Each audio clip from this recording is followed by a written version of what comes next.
It's 6 p.m., and I call this meeting of the Water Commission for Tuesday, March 18th to order at 6 o'clock. Requesting a roll call, Dr. Carmichael? Present. Don Stone? Steve Stedman? Here. Kevin Harshbarger? And Nathan Dorsey and Jim Mueller are not able to attend with us. If you would please rise and join me in the Pledge of Allegiance.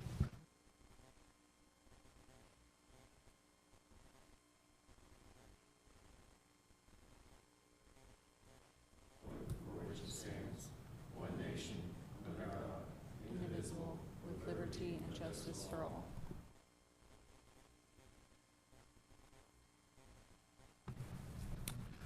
Item 3 is a citizen comment period. Do we have any citizens that want to talk in this open forum? Okay. Item 4, business, looking for approvals for the minutes of February 18th, 2025. Does anyone have any corrections or to the minutes as provided in your packet? On my left? Right? Okay. May I have a motion to approve? So moved. Second. All in favor, please say aye. Aye. Thank you.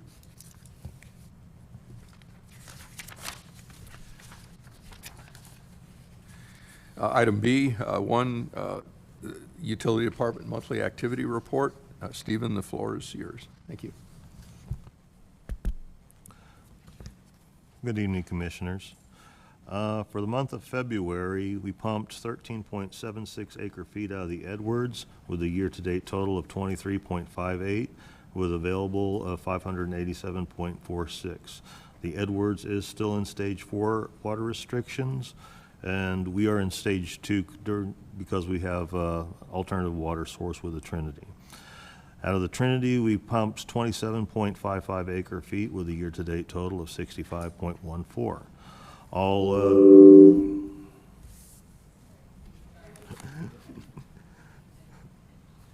threw off my rhythm.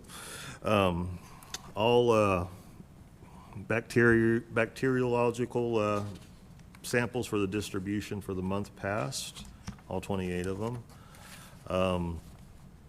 Water loss was down to 1%. Completed 279 work orders, 73 locates, 1 irrigation permit issued.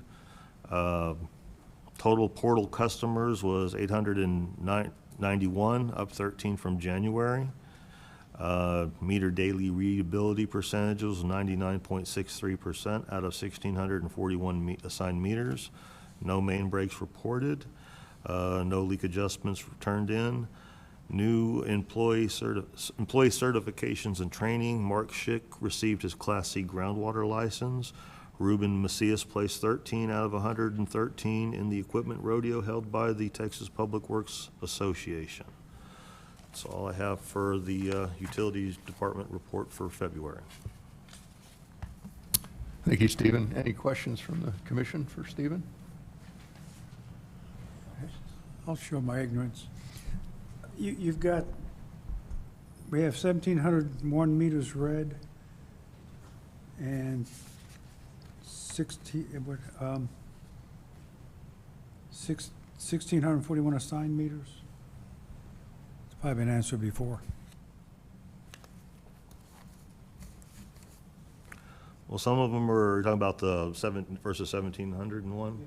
Some are hydrant meters. Some of them are counts as our meters for City Hall and well sites and stuff like that. Did you want to have a better explanation, Michelle? That actually is very accurate, because since we have that many meters, 1701, is that what the number was? I'm sorry. We have to account for the hydrant meter that's out, or that's not necessarily connected to the AMI system. So it's a manual read meter. It's also the meters that he uses at the well sites that just tabulate the water flow.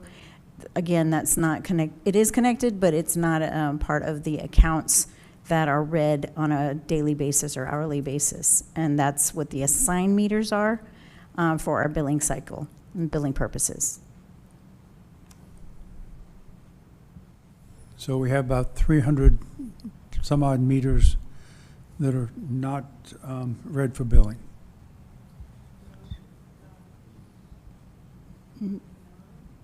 Not that many. Yeah. Another thing Yeah, my would be. math is off. That's okay. Another thing that the 1641 also takes into account is for some of the meters that are not assigned yet, but they're actually connected to our system. They may be new meters that we still have in our inventory, or they may be meters that we've already swapped out that may not, they're not necessarily assigned to an account, but they're considered assigned because they're in our system for, the reading purposes.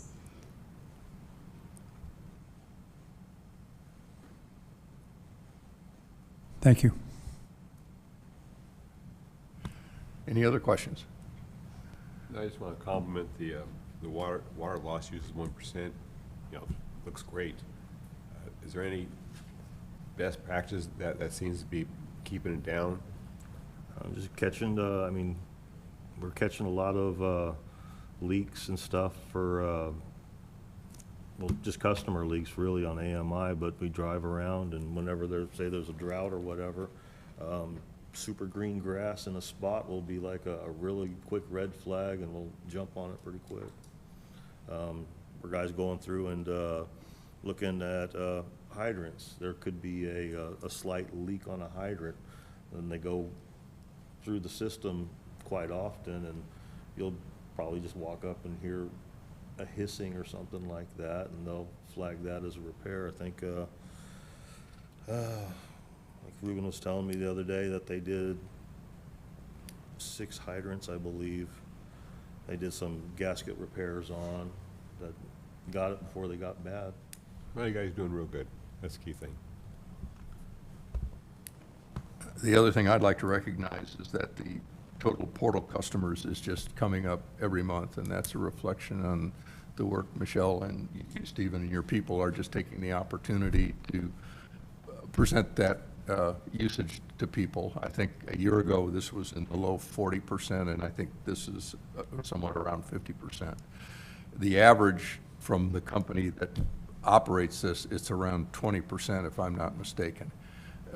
The city of New Braunfels, which seems to be very advanced in their usage of things, is at that level, around 20%. So this is fantastic, and it helps us.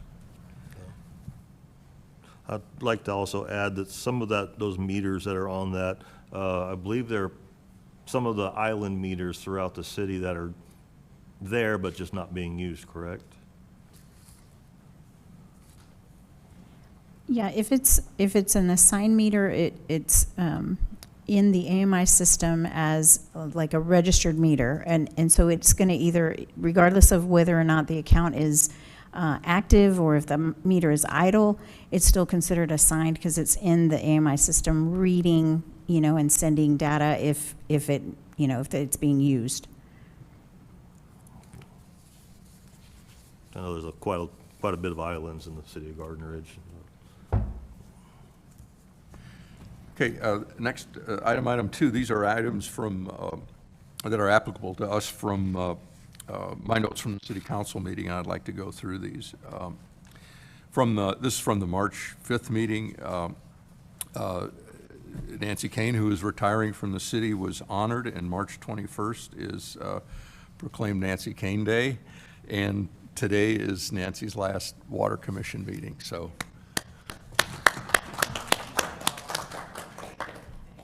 Yeah, I'd like to thank you for everything you've done, and best wishes from everybody on the commission. A resident commented during the open citizen comment period of the council meeting that the city of Selman offered discounted water rates for residents over 65. Again, this was an open comment, so there couldn't be any dialogue. but I think it was noted by the city council. Now, whether that's going to develop into any more actions, I don't know.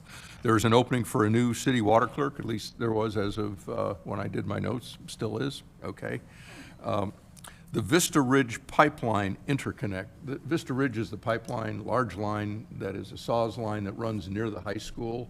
I don't know exactly everything it serves now, but there's an ongoing study by the city engineer, and a first meeting was held with SAWS regarding Garden Ridge connecting to that as a third water source. A lot of details are being ironed out on that at this point. Nancy?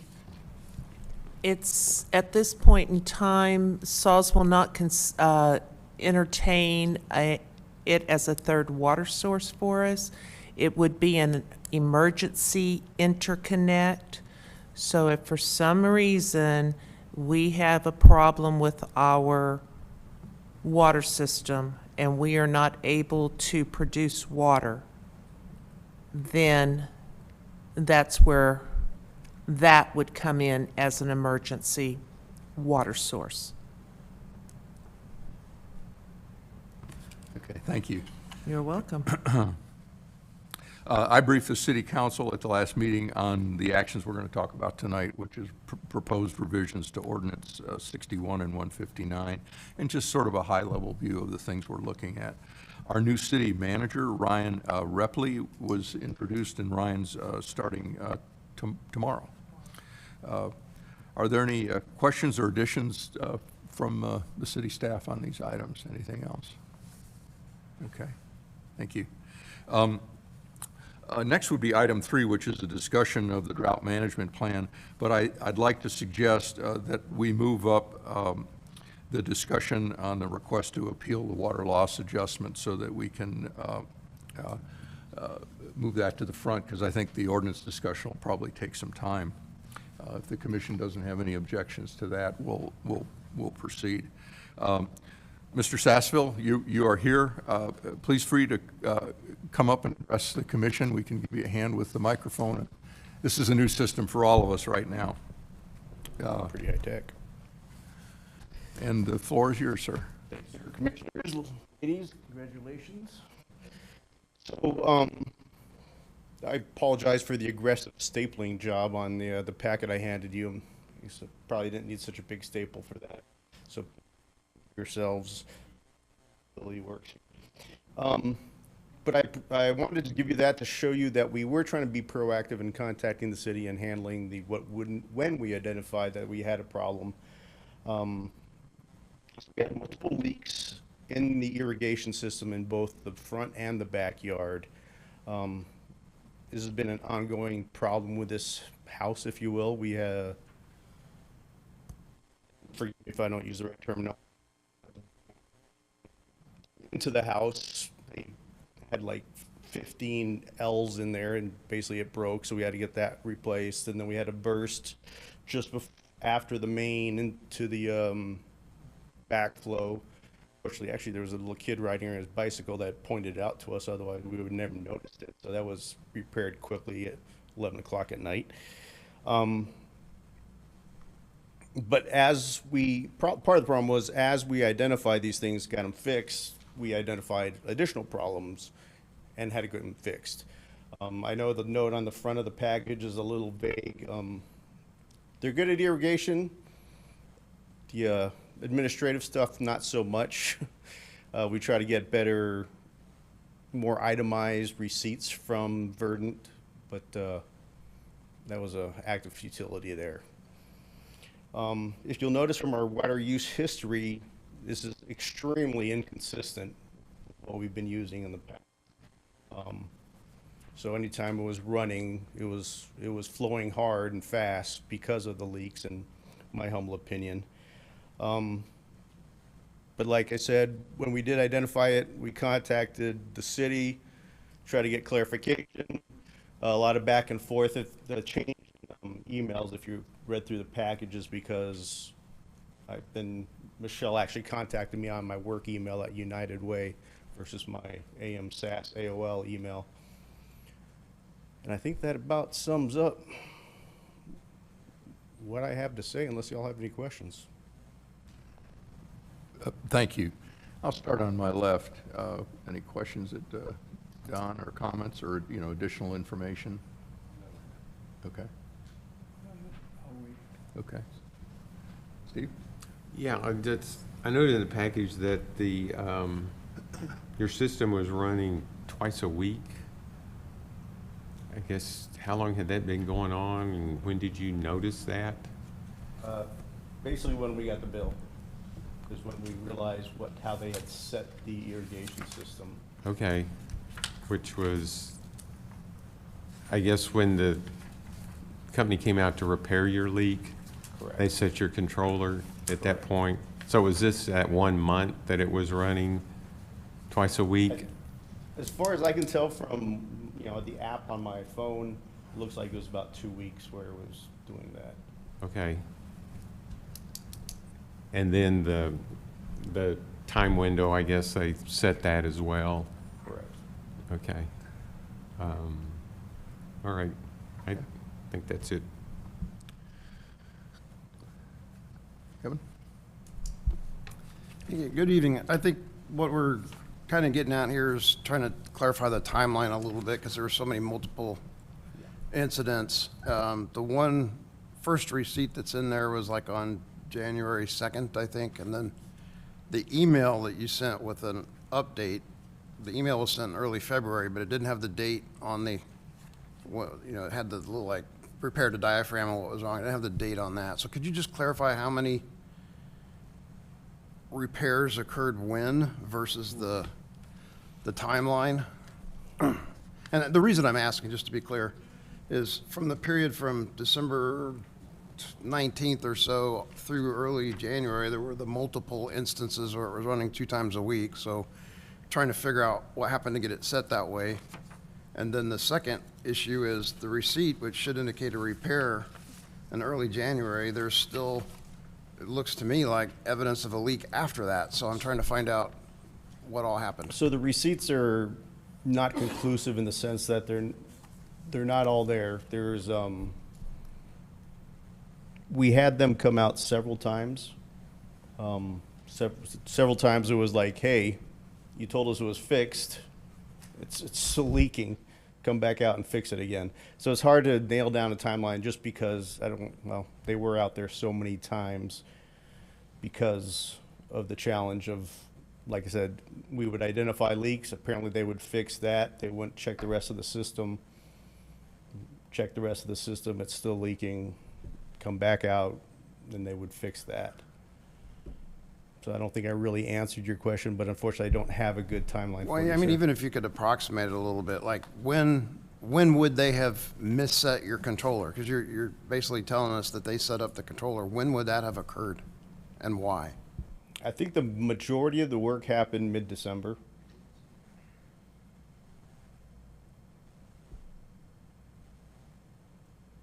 And then you said you first noticed the problem, and you got the bill, but which particular bill are you referring to? The $2,200 bill. So that was in,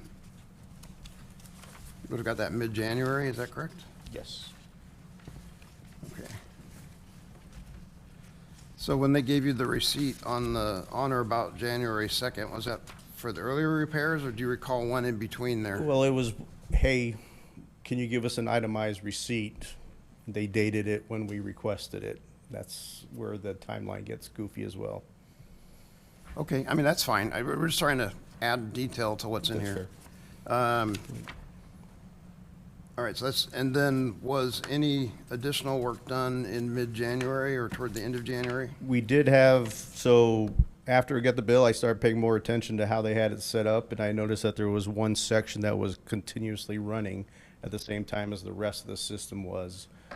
I actually messed around with the box and tried to disengage the system, but it made no difference. So they did come back out to fix that, and that was I think the diaphragm that you alluded to, once they were able to locate that.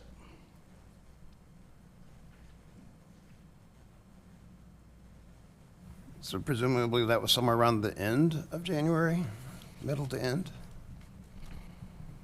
I know, I'm asking too many questions, but No, I just, I'd be guessing if I try to give you a date, Okay. honestly. Well, do you recall when is the last time they would have set the controller? Because again, with the data that we have, it's still watering when it's not supposed to. So I don't know if you had a chance to go To look. date? Well, it doesn't go all the way to today. The data that was in the packet So I did not receive anything written. goes through, looks like the last one was about the end of, that's about the 27th of January. So did you reset the controller or did they at the end of January? I think we both screwed around with it, to be honest with you. That's fine. Again, we're just trying to get a little bit more information as best we can. Hang on one second. Which is, like I said, they were coming out fairly frequently. Okay, I think that answers my questions, at least reserve the right to reattack if anything comes up. Okay, again, thanks for being up here. It's No, a bill that appreciate ya. size is a painful experience. There's, we're not No, I sitting appreciate here y'all's time. stone-faced, not understanding that. I took the data off the AMI system that the water manager processed, and I kind of boiled it down. From the period of December 20th, 24 through January 18th, and that it covers that whole monthly billing cycle that ended up in that $2,000 plus bill. Non-watering days usage was 109,000 gallons. The average, looking at it, is it ran between 5,000 and 6,000 gallons per cycle, and the cycle was very consistent. It was from 7 to 10 a.m. every morning. It varied by about an hour because sometimes the portal only reports every hour, so it could skip by an hour. So those are the facts captured by the system. There was also some authorized watering days, which for your address is a Wednesday. Yeah. And those were correspondingly similar numbers, 5,800 gallons. The non-watering day usage was 109. The watering day use was 15, totaled 124. Your usage for that billing period was 135, which leaves a difference for domestic use of 10,000. I went back the last 23 months because I dialed out the month that had the huge use because it would skew it. And your average use is around 19,000 gallons a month. The city average is 17, so that all squares. The issue is, this is again me speaking, the letter that the city wrote you that said an adjustment is not allowed is that the city is in a drought stage, and we really look very, I never received anything in writing. well, we've been in it nearly. No, I'm saying as the Oh. letter that you're referring, I never received anything in writing. Reference this. It's all been via email. Oh, I'm sorry. If I use letter, I mean some written communications, because you did receive a letter on the 27th of February from Stephen Steinmetz that said, we're not allowing any adjustment I here. did not receive anything. Oh. Okay.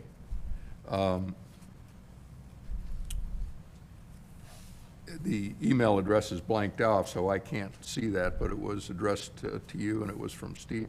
Steve, do you have any additional information on that? Because this is this is the letter that I assume triggered you coming here, because it says, even though the city disapproves this for the reasons stated, and I can summarize that, it offers you, and it's in the ordinance, a resident to come forward to the commission to request a new look. Actually, it was through my communications with Michelle that I Okay. found out about this as an option. Okay. The reason, and I don't think I'm putting words in Stephen's mouth, is primarily the system ran under automatic controller, kind of uncontrolled for about a month. And when I look at this, the days that you're not allowed to water used 109,000 gallons, and that was the basis for the disapproval. But some of that was caused by the leakage, was it not? Well, that doesn't make sense because it ran day after day from 7 in the morning until 10 in the morning, and then shut down to 0 or domestic water levels, 5, 10 gallons an hour. But while it was running, it was leaking. Well, if it's turned off, the days it was turned off, it wasn't, you were using, it was sort of standard domestic water use, which is, for an average resident, a couple hundred gallons a day. I mean, that data is, at some point, we have to believe what the meters are telling us, No, because no. it is accurate. I'm not disagreeing Yeah, with that. yeah. I'm just saying that because of the broken pipes in the irrigation system, Yeah. that water was actually leaking at a higher flow rate than it normally would have. And I was Six- going to try to do a little testing on that, but I didn't want to Yeah. screw with my water bill any more than I already have. 6,000 gallons for a 3-hour cycle is typical. My system runs right at 6,000 gallons, and that's sort of typical. If you have a large, large lot like we do in water, with a full system, it uses about 6,000 gallons. So everything, now, I'm not saying that it wasn't 3 systems that weren't firing at one time, maybe they were, but the problem is that you're not allowed to water on days that aren't your watering day. That's a violation of the ordinance, and it automatically disallows leak adjustments. It's in the ordinance. So, that's what I concluded, crunching this thing. The bill was paid to the plumber, $1,700 on January 2nd. The leaks continued after that until about the 18th, and that was the end of the billing cycle, roughly. It also coincided with maybe the final fix, or the controller was reprogrammed. But in my opinion, this comes down to, as a resident, you're responsible for how that controller functions. Now, whether it fires one zone at a time, like it should, or fires 2, that didn't really materially add to the water that you put out. It's just the system ran too much. So I'm trying to make sure I've covered all my comments. So I try to kind of break this down quantitatively. With that being said, are there any other comments that you would like to offer, or the commissioners to bounce back on this? I had a chance to kind of collect this for a few hours.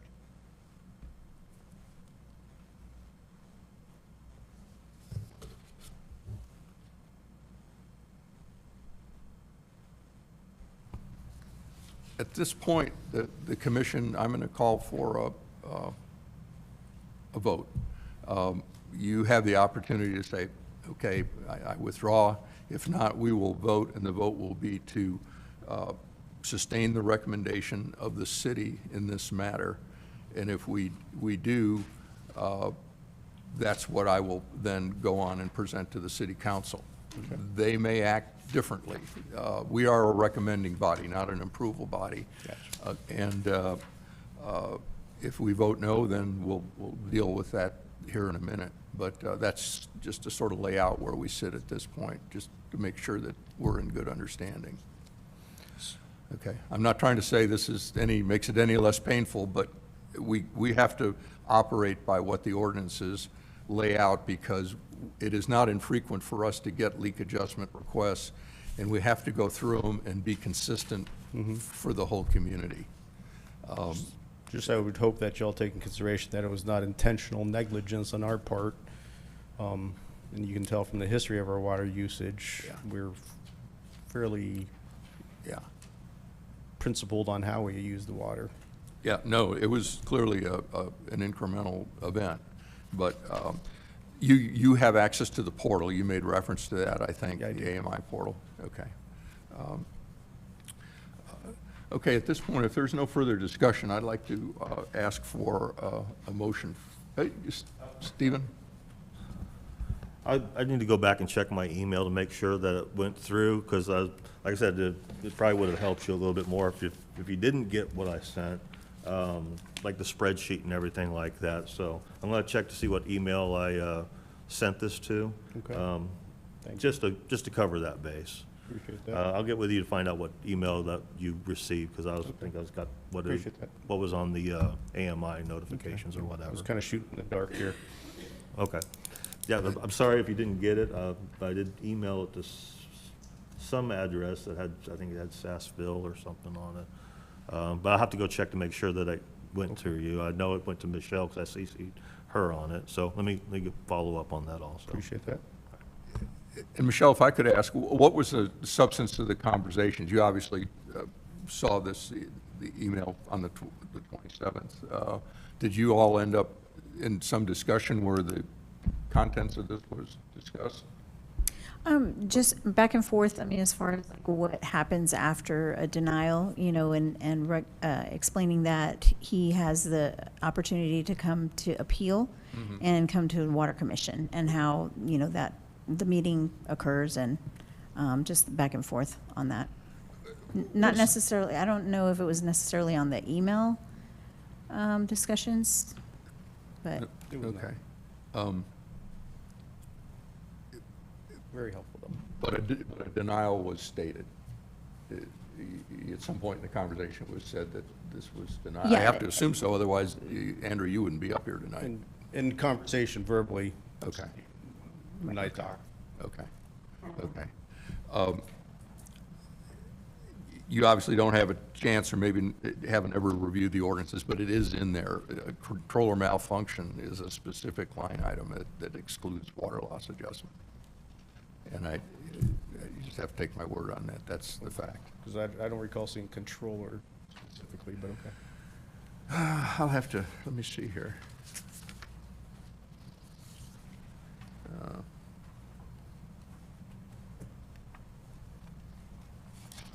Maybe y'all can help me. Yeah, here, yeah, it's under, no water loss adjustments will be made, and there's several items. The water loss resulted from the customer's violation of ordinance 5461, which 61 is the drought management that gives you 1 day a week. It just, in quick sum. Reasonable indications show that the leak continues to exist. That's tough. You appeared to have jumped on it with your guy, and whether you got to it right or not is not at issue here. The next one is excessive use of the irrigation system as a result of programming errors or controller malfunctions. That's in the ordinance. Gotcha. So that's kind of where I ended up really trying to settle this thing to earth.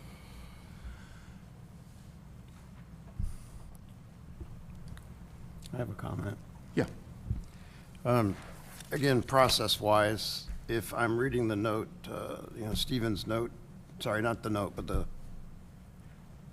don't even know what this thing's called, that he completes at the end of the water adjustment to indicate what's done. As I read that, it says that the leak adjustment surcharge would have been $374.50, which, just to point out, is more than the $250 that the city can do anyway. So it should have been a recommendation for a denial to the city council, as opposed to just doing it at that point, although it wouldn't have changed the outcome, but perhaps it's not actually done yet.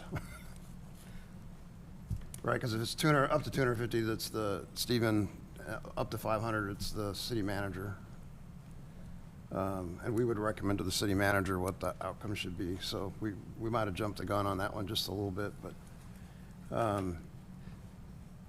that's for the future. I don't think it changes anything here. But the other thing I would point out is, while we cannot go outside the ordinance, the council can, right? They're the ones who sign the ordinance.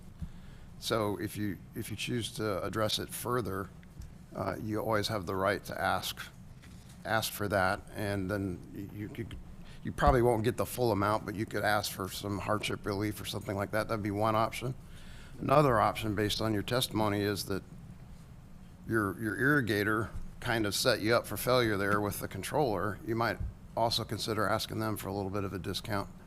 Not that they'll cooperate, but Yeah, we they've that. kind of left you hanging a little bit. And then, if necessary, you can also talk to Michelle at some point about setting up that app to give you warnings a little more timely manner, so that you would have known the controller was misset, because Okay.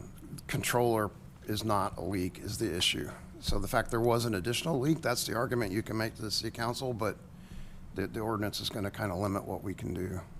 Gotcha. So we're perfectly acknowledging the pain of this. It's just, unfortunately, you're in one of those situations where if you want to continue to address it, it's going to require a little bit more on your part. Roger. I think that's all I have. Any other comments? Okay, I request a motion, and just to phrase it, because you can phrase it either way, a motion in your words, in favor of supporting the city's denial of this water loss adjustment.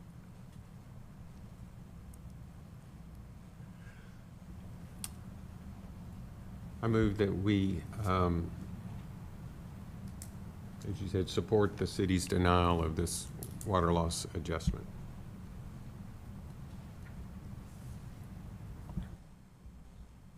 Oh, recommend denial? Yeah. Yeah, I vote that we You're right. recommend You're right. denial. You're right. Recommend denial of these. I second it. I second it. Okay, thank you. We have a motion and a second to support recommending denial of the water loss adjustment, and I'm going to ask that the minutes reflect the property address, because I can't flip through it and find, I'm sorry, for 8914 Comanche Path in Garden Ridge. Okay. Any further discussion? I just want to be clear on what we just said. So we're recommending to city council that they deny the appeal of the water leak adjustment. Is that correct? Is that what I heard? That's a correct, that's a better way of interpreting. I think I had it a little worded different, but I like the way you put it, Kevin, if that could be captured. Okay. If there's no more discussion, I call for a vote. All in favor of supporting the motion as read, please indicate by saying aye. Aye. Opposed? Thank you. Thank you, sir.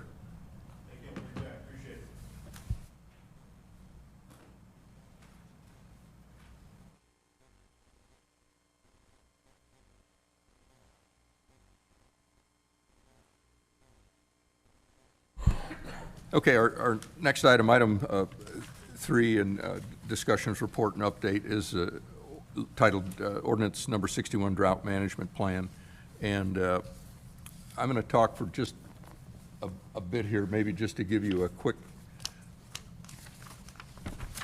run-through of what was the formatting here, what my thinking was, and a very brief summary. I used a number of sources.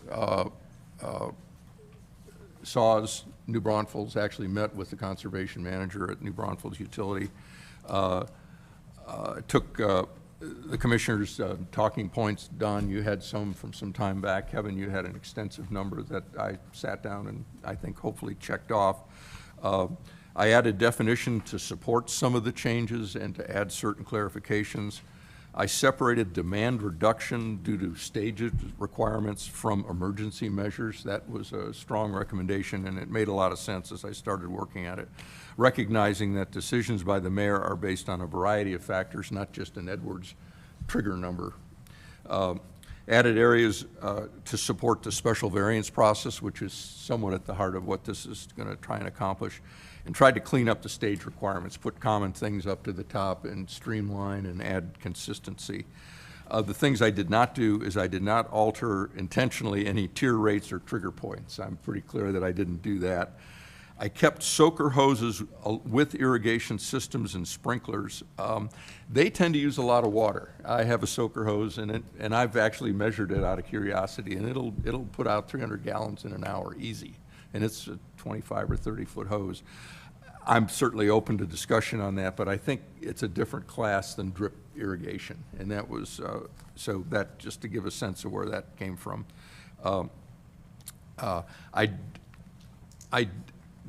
Regarding car washing, I did not deal with commercial versus non-commercial, nor did I deal with special events. Maybe in another pass with some input, we can take a look at that. And as a final capper, I built a spreadsheet after all those funny words, what does it turn down into usage? And I ran the following, using 2024 total pumping numbers that we get from Stephen. I assumed if we allowed 20 variances total in the November through March period, allowed 3 weeks of watering, which is currently in the wording, and assumed 6,000 gallons per water, which is a number we've been kicking about. That that would result in 4 instances of, and I spread the use evenly through the 5 months, so it was 4 events per month. It would use 2.1 million, which is 0.8% annually of the total annual consumption. In the peak month of February, 4 residents doing this would incrementally add 3% to the water usage, February being traditionally a low water use month.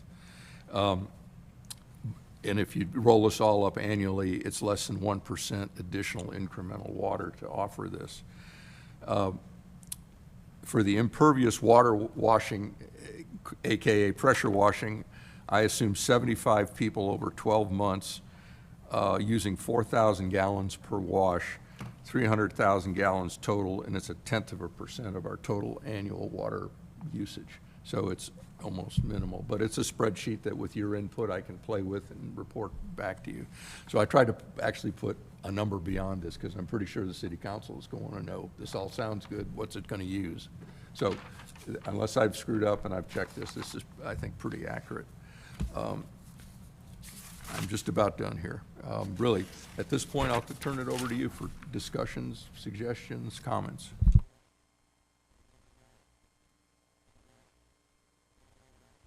Well, no one else, Go ahead. yeah, I like definitions first in regulations, ordinance, so forth. And I would ask that people take a look at the definition of person in this ordinance because it's rather broad. Any individual, firm, entity, corporation, municipal government, proprietary, et cetera, and then it's, well, you have industrial user, which is also an industrial or commercial water user. But then I went through and person is used several times in the ordinance under, if I can find them, can't find where am I? I'm still in the definitions, but under use for beneficial purposes, user is a person. So that's I don't know how user and a person, public or private, which means it's also a commercial, individual, corporation, municipal. I don't want to bore you with all that. Let me go through if I can find. Maybe I should have numbered them other places. Section 5, a person who knowingly violates. Section 6, ordinance shall apply to all persons.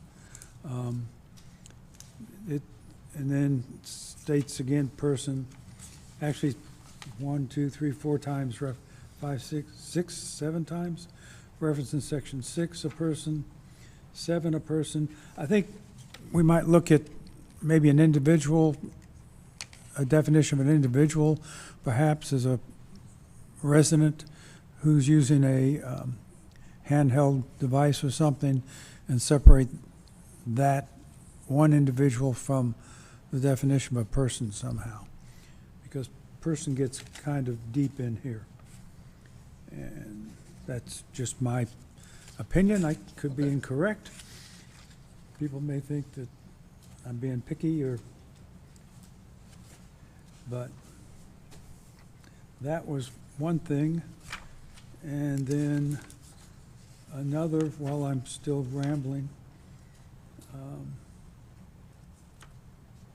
okay, sprinkler, we have sprinkler and irrigation system, need to make sure that those two are definitely separated.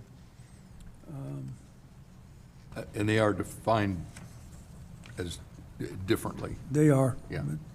Then we have beneficial to the user, use for beneficial purposes, any other purpose that is useful and beneficial to the user. A swimming pool jumps to mind because that's beneficial to the homeowner, and I don't know if that's the intent there. And then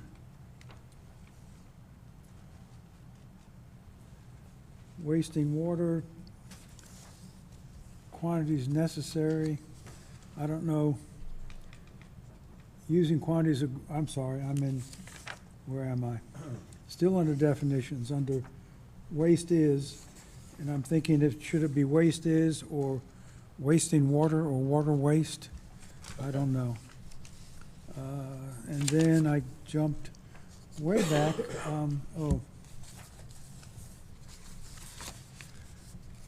I'm sorry, under 3, where am I? Under section 3, paragraph B3, upon declaration of critical use by the city of Garden Ridge, the sale of water, temporary use outside the city, the sale of water to a temporary user within the city shall be at the discretion of the Public Works Director. And I'm wondering if either in a separate document or an appendix, we should say something about the guidance that he should use, he or she should use. And then, sorry, I spent some time looking at this. I'm not, it's a very good first cut. Very, very detailed, I like, you did a lot of cutting and a lot of replacing, so I think it's really good. Then the only other concern I have, and it may be the wrong place to address drought-resistant plants or some of the grasses that are water hogs versus some of the grasses that are rather don't require quite so much water. And I don't know if this is the document to get into that or it belongs someplace else. So, but that's mine. I can comment on that. This was intended to be a review of 61 and 159, which is irrigation system requirements and landscape. I went through the grasses listed here. They are the current ones that SAWS. Austin's looks a little different. They're more on a very conservative side. SAWS is sort of in the middle, and I believe New Braunfels had the same flavors of grass. But the intent was, because these two are sort of play off each other, I looked at the definitions of xeriscape, attended a couple seminars, and the definitions seem to be current and relevant. So I don't want to dampen any discussion because this is not at all. just a first I'm cut. glad I'm glad we've addressed that, Okay. or you have. Chairman, ordinance 159 is not on the agenda tonight, so we can't discuss that. It's only ordinance 61. Thank you. Yeah, You're welcome. absolutely right. Okay. All right, noted.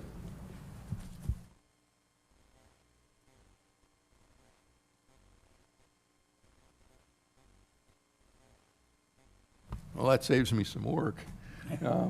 Let's focusing in with 61, which is, I may say, where the bulk of the changes happened.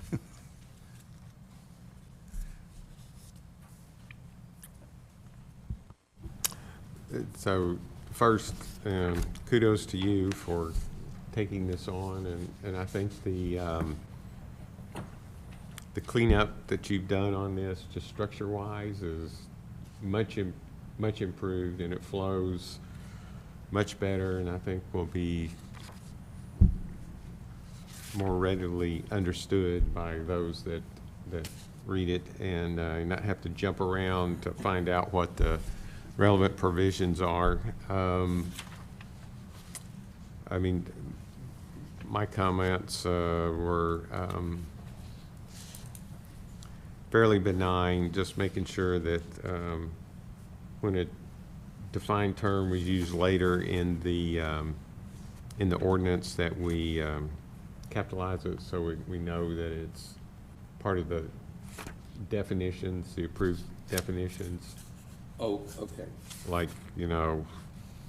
for example, demand reduction measures, we define that, but later on, that term when used didn't capitalize, so. And or I'll give you this, and you'll see where all my markups are. And then just some minor wordsmithing on language and clarifications. But I think overall, the structure and the flow works really well. And, you know, just the comments and changes I had were relatively minor. And I assume it's proper that I can sweep paperwork from everybody here that has certain rewrites and words. Again, I mean, this is a painful process, reviewing an ordinance. It is a painful, long process, and yes, they can supply you with their documents. However, y'all can't discuss them outside of this open session. Understood. Thank you, Stephen. Appreciate it. Don Stone? No, I was gonna say, I appreciate, consolidating a lot of it, lots of red lines.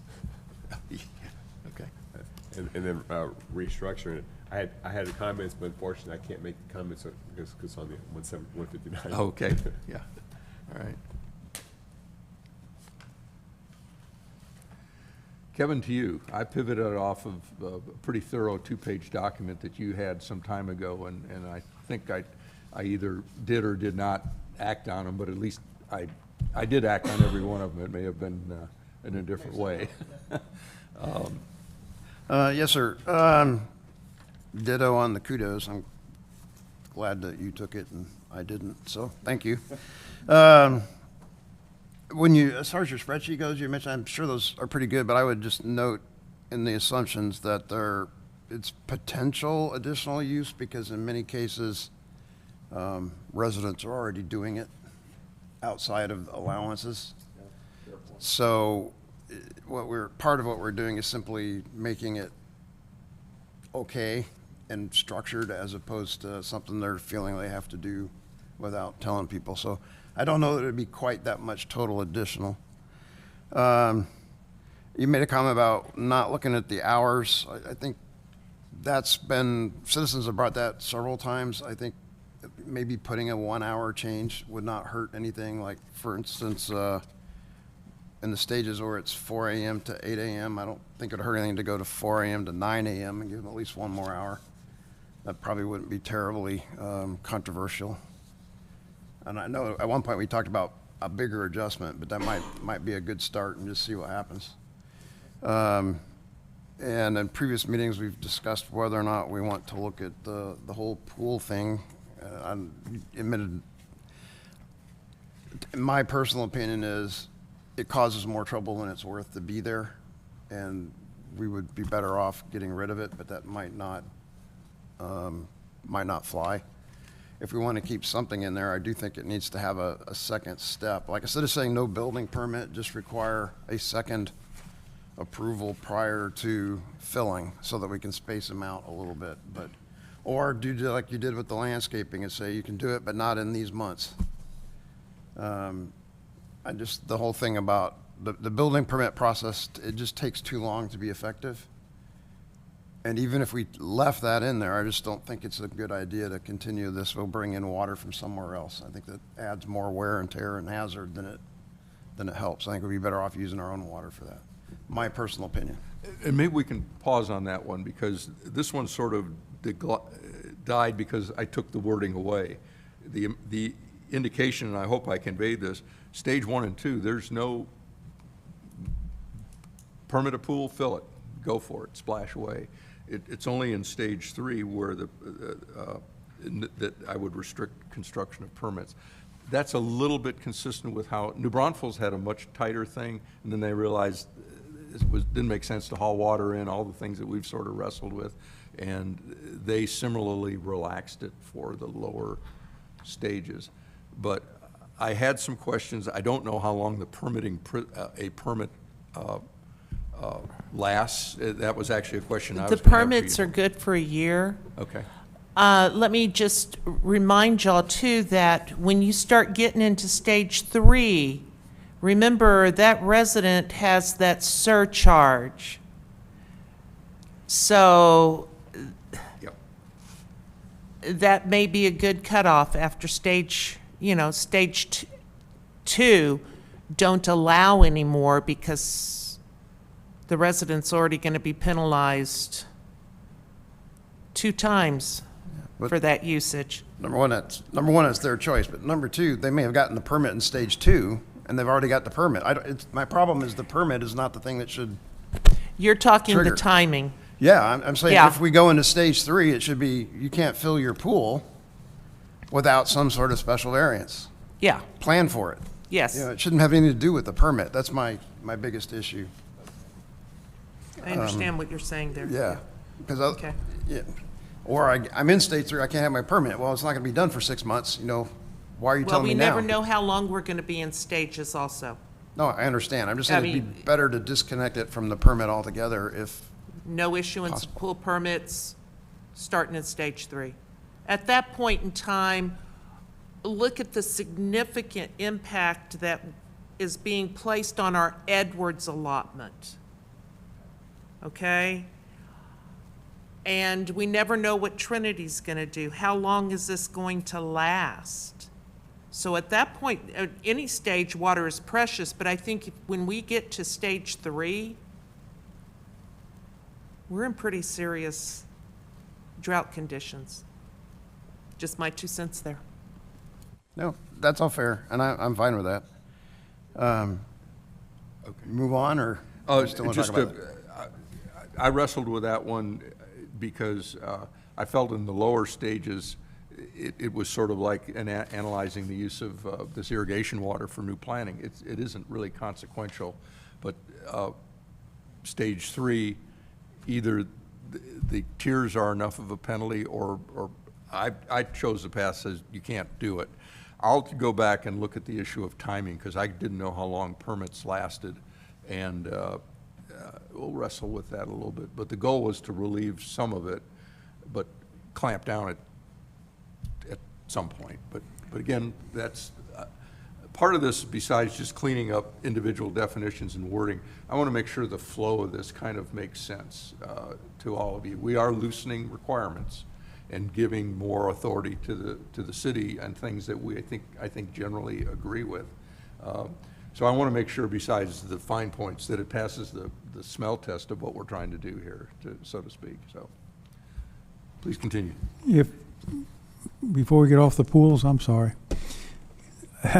I agree, we need to put some boundaries on it, and just, it needs to be looked at, and I don't know, I know if you put a septic tank in the wrong time of year, you can float it.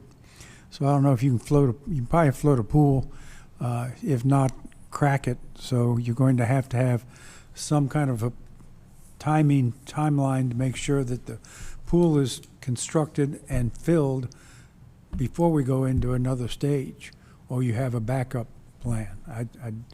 It's not good either way. I made a note, just to move the conversation along. I will also engage some pool companies and sort of find out what's the sequence, because my understanding is once you build a pool around here, you better put water in it, because it damages the plaster, the concrete doesn't cure. It really is part of the pool entering its life properly. So I'd be operating out of ignorance if I think I didn't do that. So I will commit before we review this again to have a discussion with that. Okay. Continue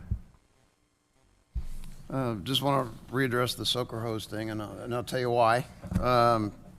There's 2 things that we're accomplishing with demand reduction. We reduce the amount of water that a resident can apply by limiting the days and the hours. It's kind of hard to focus on the system by which they deploy it. But the second thing that we're doing is trying to minimize evaporation. And so, to me, the limitation on the sprinkler and the irrigation system is more associated with evaporation. I don't think the rate at which the water is applied matters on a soaker hose, because they're still limited to the number of days. They still have the surcharges to deal with, and they still have the limited hours. So I just don't think the soaker hose thing, I think that's an inconsistency that we can't justify. If we're applying water directly into the soil or directly into the plant area, not spraying it, we're minimizing the evaporation. Now, I know it doesn't completely do it. You can have good soaker hosers and bad soaker hosers. But just for the sake of consistency, my mind is spray versus direct application.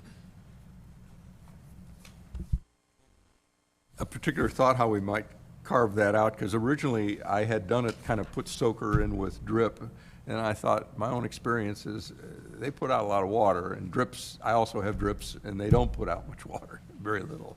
So, any thoughts on that, or write it up? You know, I'll certainly take a look at it again. A little bit of it was sort of my personal Well, experience with it. I have it here on the copy I'm going to give you. Okay. And if we want to compromise on that, similar with the pool, it could be, maybe it's in with the soakers are in with the drip for stages 1 and 2, and then when you go to 3, it moves the other way. I mean, I could live with that too. I just don't want to, Okay. I want to give people as many, especially the elderly folks, as many options as possible to take care of things without being up at 4 a.m. with a handheld hose. That's really my thought. Fair comment. So that's the big things. If you have questions on that, I can go through some of the little stuff that I wanted to ask about if you want. No, and at this point, I'll take these comments, and my feeling and goal on this is, it's going to take a while to hammer this out, probably 3 meetings. My goal is to get it to the city council. They may have comments, but to have the city in a position to approve special variances by the window opening this coming fall, which would be, I think, November by what I had. So that should give us enough time, but acknowledging the reality, this is the first big step we're taking at it. But that would be my goal, so that the processes with the city can be established, communication can be made to residents saying, hey, starting November, you can replace your turf and you have an allowance. So that's going to take time. So I'm kind of giving us maybe a total of 3 rounds before that would still give us enough time to get it through council. And comments, I mean, I've given some thought to how to get this done. Yeah, just one question I forgot to ask. On the November through March, was that consistent with all the others that you looked at? Yes. The only thing I went light on, SAWS allows up to 5 weeks of watering. They offer a lot more variability. New Braunfels is around 3, but they have a staff of 7 people that review this stuff, so they are given a little more leeway. I chose 3 based on input I got attending some plant seminars, that's generally enough to get the plants going. The ones that we just had to deal with this last year, that didn't want to do them over December or January, February, because of the potential for freezes. So I didn't know if you want to either have like an extra month on the end, or just have, October, November, and then again February, March, or something like that. I just, seems kind of, because what'll happen is people will avoid those, and you're going to end up pushing them to both ends anyway. Fair comment. I'll take a look at that again. That's it. I know I've exceeded my limit. No, I appreciate it. Okay, if that's it for this round. Can I- Please go ahead. I'm sorry. Drip irrigation, can we give a little more leniency for those who install the drip irrigation system? Because it is a real low flow system, and it may be in the middle of July, you would need to turn it on more than once in order to get enough water to the root system of your plants. But it's very efficient, and I would like to encourage it.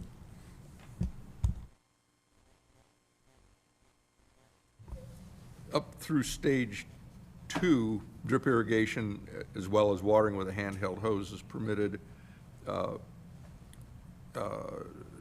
a.m. to 10, 8 p.m. to 12. The only windows is excluded is that the hot, dry period of the day. I want to make sure that I didn't mess up. Then I think later on, drip irrigation tightens up the hours to 3 days a week in stage 3. I think stage 2, any day. So it gradually tightens. Now, do I have it exactly right? I don't know, but it's following a little bit of what we had in the ordinance before. But I'll take a look at that again. And one of the requests that I have, maybe the next time I send this out, is read through the clean draft and make sure each step sort of makes sense and one flows to the other. I get so close to this thing, I sort of lose the distance that's maybe needed for that, and that's where your input would be really valuable. Okay, if there's no more on this, I think we'll, let me get back to the agenda and we'll move forward.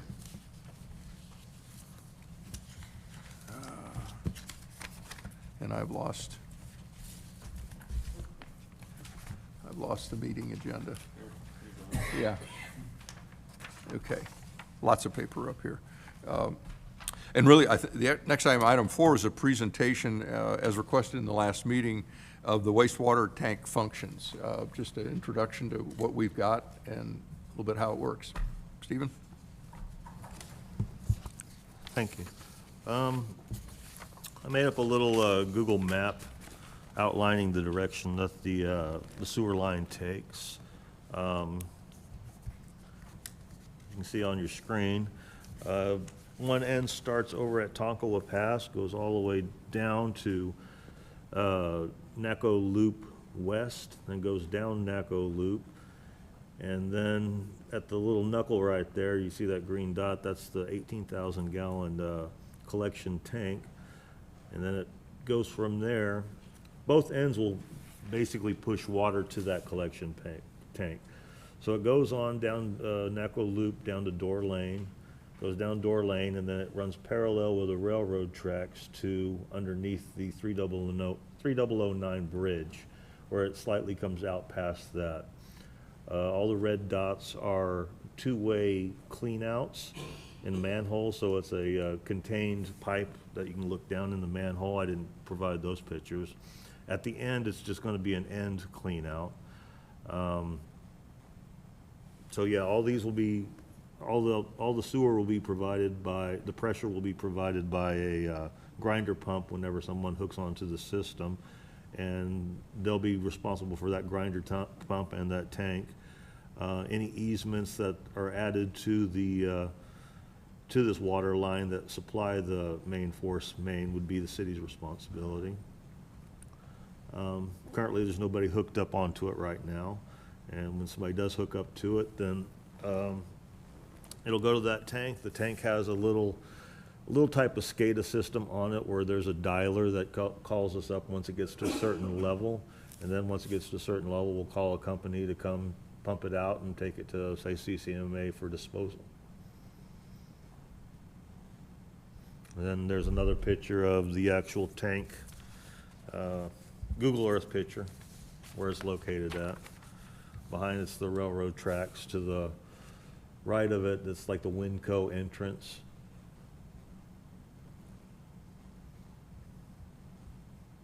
And then I also have an as-built, if y'all ever want to see more detailed diagrams of the system.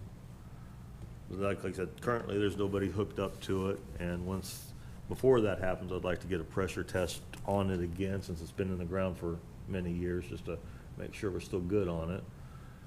And that's about all I have really right now on that. But again, if y'all wanted to see detailed specs of the line, I can always provide y'all with the booklet on that. Can you go back to the first slide? Where's Nacogdoches on that?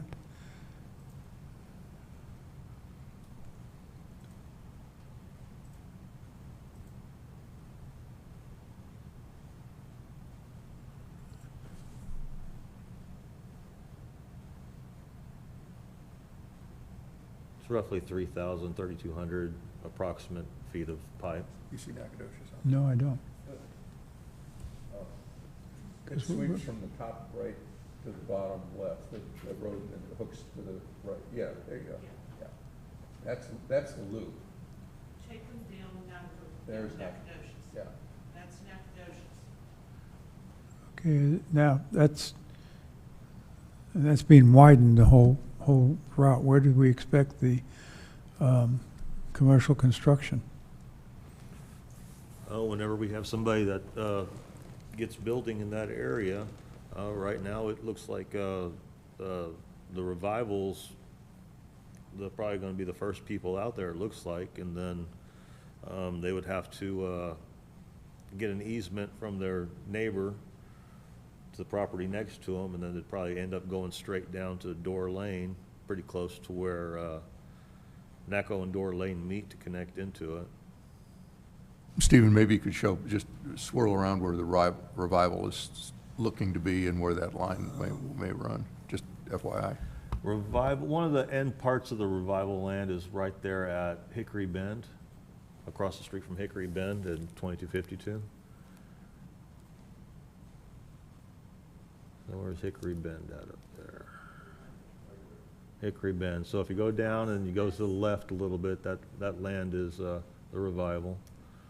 It kind of, it's across the street from those dentist office, that realtor and that other dentist, I think it's River City Dentistry.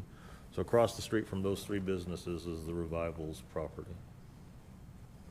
So we currently don't have a line going down Nacogdoches. No, So whoever- the city put in, the yellow line is the sewer system that the city put in. Basically, you can kind of look at it as the backbone of our sewer system. That's what I call it. Developers are going to be required to pull their infrastructure to that yellow line. The city's not going to pay for their infrastructure to connect. They are going to be required to pull it themselves. They will be designing how they are going to obtain sewer service from their location through the city. Our city engineer and Public Works, Stephen, are going to be very intricately involved in how they are going to attach to our sewer line. All that property on along 2252 is slated for future commercial development. I hope I didn't confuse anyone with that. So we're saying that they cannot install their own on-site system? No, they cannot install their own on-site system. They will have to connect to the city sewer system.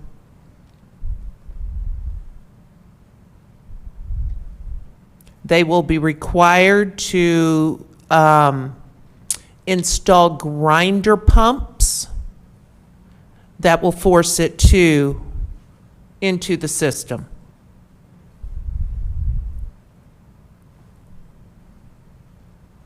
There will not be any lift stations in the city. Because we're on a forced system, there's no need for any lift stations.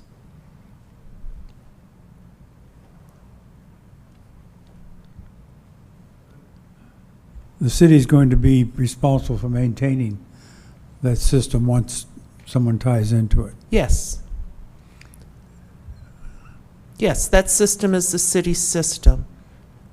The developer or the property owner that installs a grinder pump is going to be responsible for their own grinder pump and making sure that that is maintained properly and operating properly. That's another ordinance we're responsible for, right? Yes, it's a utility, and that is, yes, Thank you very much. you're welcome. Since no one's in the system, no one's hooked in the system right now, we're not sure how long it's gonna be. How much is that actually costing us to the city to maintain that system with no, nothing coming in to kind of to offset for any ROI for it? So far, all we have expended is money as installing, putting the infrastructure in, and it has not cost us anything yet. But there's no monthly maintenance or? No, or we- schedule or testing or anything? Stephen wants to do a pressure test on it because it has been in the ground for a while.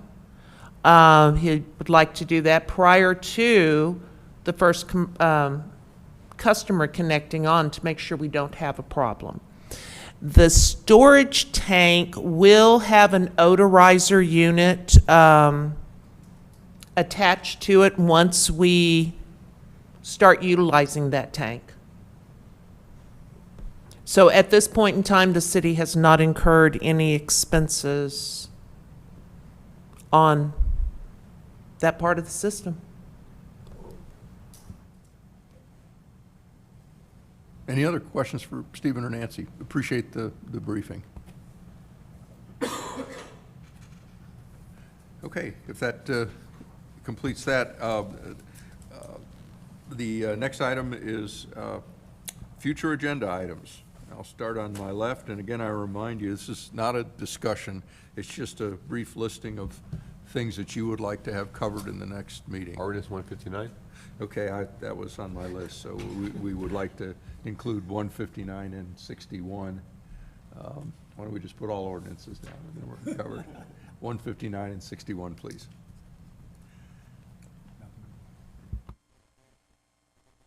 On my right? Okay. And if, presuming that there's continued activity, and my intent is to send out drafts again, the next meeting would be April 15th. Item 5, citizens' comment period. I don't believe there's any citizens waiting to comment.